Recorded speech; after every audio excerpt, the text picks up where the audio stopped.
hindi nyo masosolve yung impasse unless na yung mga senador is ma-itemize. Ganun ang dating niya. No, there was no such discussion about that.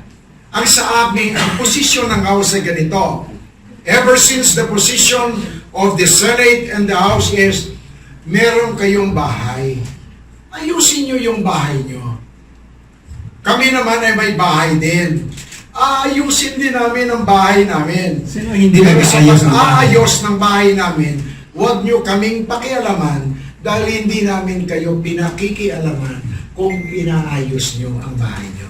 Ganun lang, kasimple. So ang dating talaga sir, hanggat hindi sila nag-itemize, kasi hindi nyo pwedeng pakialaman yung bahay nila, malabong. Hindi namin pakialam, kundi ayaw naming pakialaman dahil we simply Pero ini-insist- are concerned about our Pero ini-insist